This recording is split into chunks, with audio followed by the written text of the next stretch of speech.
Bom dia a todos. Eu cumprimento o presidente da mesa, o senador Fernando Viseu, e os demais membros aqui da mesa. Tentar ser breve, estamos atrasados. E cumprimentar as duas exposições feitas, que foram muito enriquecedoras aqui. E eu vou tentar me concentrar em um aspecto desta questão e dizer o seguinte, que é muito adequado ter como inspiradora desta audiência a recente encíclica papal Laudato Si, que coloca no centro da atenção as grandes questões do mundo de hoje.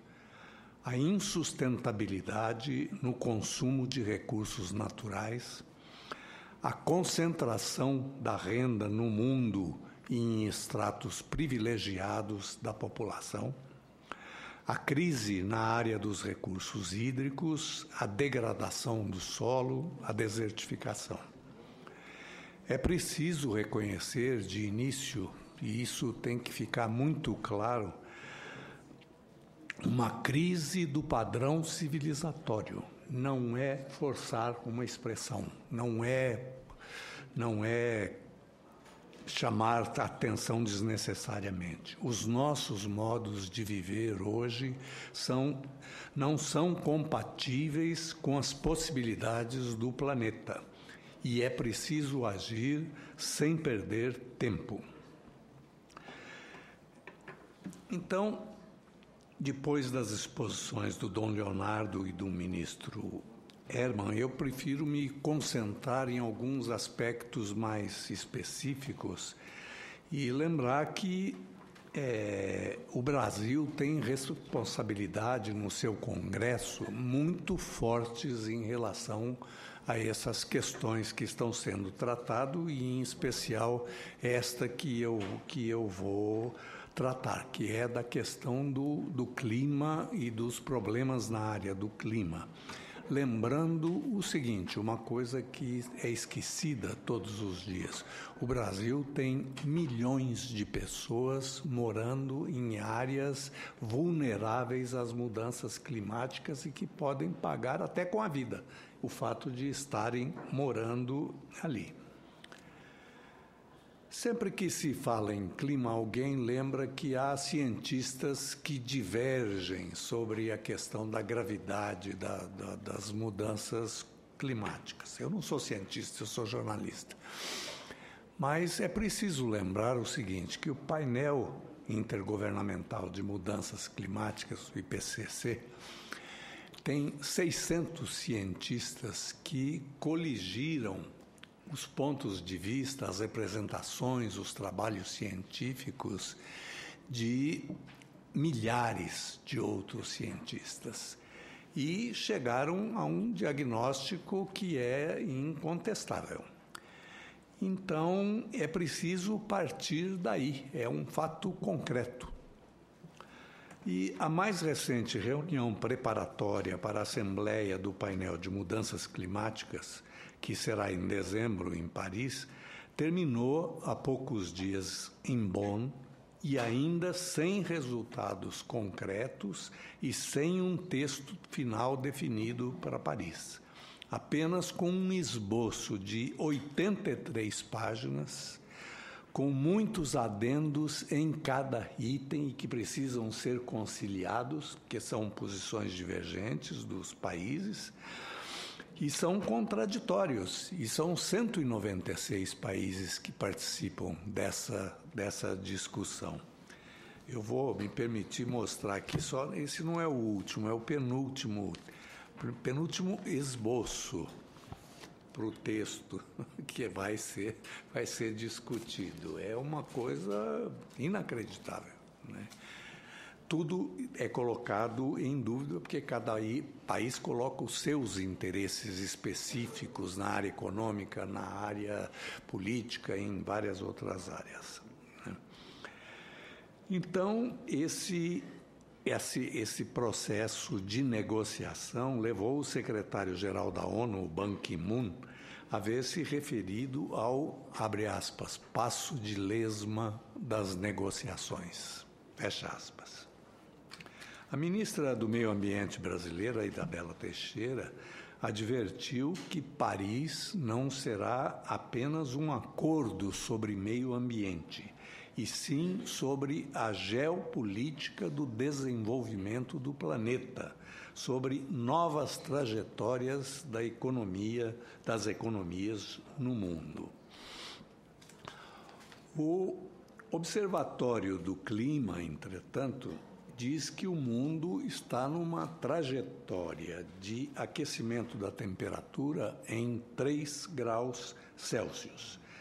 Em 2030, haverá emissões de poluentes entre 17 e 21 bilhões de toneladas anuais, muito além da redução necessária para não ultrapassarmos 2 graus Celsius e evitarmos um cenário indesejável.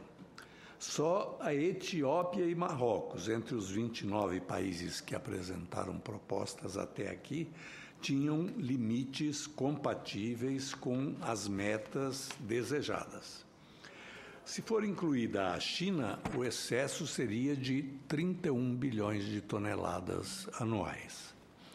Considerados os 60 países com o equivalente a 70% das emissões, não se atingiria o objetivo de limitar o aumento da temperatura em 2 graus, diz a ONU.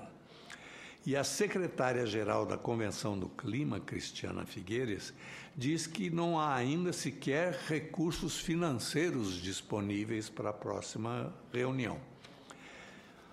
O Brasil, infelizmente, está ainda entre os países que não divulgaram as suas propostas. E aí entra uma tarefa importante para o Congresso Nacional também. O texto que deve ou não ser aprovado em Paris prevê que ele será operacionalizado, isso é a melhor hipótese, a partir de 2020. Aprova-se um texto agora para começar a ser operacionalizado em 2020, 5 anos depois. E a partir daí é que os países terão de cumpri-lo obrigatoriamente. Na primeira semana de outubro, deverá ser conhecida a proposta que, a partir do rascunho de Bonn, está sendo preparada por um diplomata da Argélia e outro dos Estados Unidos. Mas é preciso prestar atenção numa coisa que a comunicação brasileira nem sequer fala. Esse texto que vai ser discutido e que se espera seja aprovado, não será um texto vinculante, porque a legislação norte-americana não permitiria isso, um texto vinculante. Lá, esse texto terá que ser aprovado pelo Congresso. Então, isso já representa, na melhor das hipóteses, um novo obstáculo a ser vencido ainda, que será o da proposta norte-americana. E a primeira discussão preliminar antes de Paris acontecerá agora em outubro, do dia 19 a 27. Nicholas Stern, um dos mais respeitados cientistas da área, afirma que no ritmo atual, a concentração de dióxido de carbono na atmosfera até 2035 levará a temperatura a subir mais de 2 graus. Poderá até, com 50% de probabilidade, ultrapassar 4 graus Celsius e assim permanecer durante mais de um século. No painel do Global Apollo Program, em que se discutiu o tema em junho, a conclusão foi de que não será possível avançar na direção correta sem eliminar os 550 bilhões de dólares anuais de subsídios atualmente concedidos às energias fósseis, assim como financiamentos de 144 bilhões de dólares de bancos privados a empresas poluidoras. Mas a União Europeia tem hoje apenas 15% de energias renováveis. E 1,1 bilhão de pessoas no mundo sequer dispõem de energia elétrica, e é preciso dar energia elétrica a essas pessoas. Se forem acrescentadas as que usam querosene, biomassas poluidoras e outras fontes não recomendadas, chega-se ao total de 3 bilhões de pessoas nessa situação indesejável. O Brasil já anunciou que pretende explicitar neste mês sua posição sobre o tema, o que poderia acontecer na próxima reunião sobre desenvolvimento sustentável no mundo ou até a Assembleia Geral da ONU, antes da reunião preparatória do clima em Paris. Até aqui, alguns objetivos já foram anunciados no Brasil, já foram alinhavados, digamos assim. Zerar o desmatamento ilegal até 2030. Passar para 33% as energias renováveis no país. Reflorestar, vejam bem, 12 milhões de hectares de áreas que foram devastadas. Compensar as emissões decorrentes da supressão da vegetação. Mas não se sabe se haverá um número absoluto para a redução de emissões até 2020. Agricultura e minas e energia ainda têm de definir os seus objetivos. Segundo a ministra do Meio Ambiente, o Brasil fez mais que qualquer outro país na redução de emissões. E temos meta para zerar até 2030 as emissões ilegais, embora elas ainda correspondam a 60% do total. No ano passado, um componente indesejável esteve nas emissões de poluentes por termoelétricas movidas principalmente a carvão e que foram acionadas com a crise no abastecimento de água e sua influência nas hidrelétricas. Mas, por incrível que possa parecer, ainda se fala, nesta hora, em implantar novas termoelétricas no país. Em contrapartida, caíram em 22% as emissões pelo consumo doméstico de lenha, inclusive com subsídios ao uso de gás de efeito de petróleo. A lenha já representou 80% da energia nos domicílios brasileiros. Um dos centros de atenção hoje está na viabilização de formatos de estocagem para as energias solar e eólica. O Programa das Nações Unidas para o Meio Ambiente coloca o Brasil em 7º lugar entre os maiores investidores na área, com 7,62 bilhões de dólares em 2003, dos quais 6,2 bilhões em eólica. Mas há pontos sensíveis. Entre 1900 e 2013, nossas emissões totais quase dobraram, se for excluída a área do desmatamento.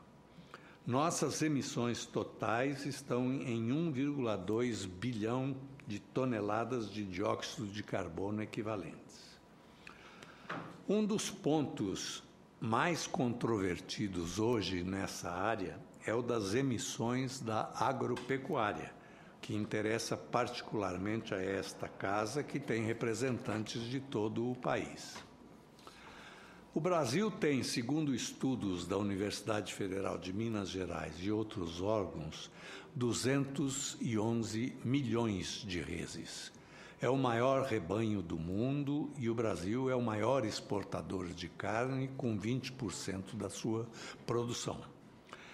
Cada boi emite por ano entre 50 e 60 quilos de metano, segundo as medições da Embrapa em Jaguariúna. Eu fui lá acompanhar esse estudo. E o metano é 21 vezes mais poluente que o carbono. Até 2030, nós deveremos chegar a 250 milhões de reses.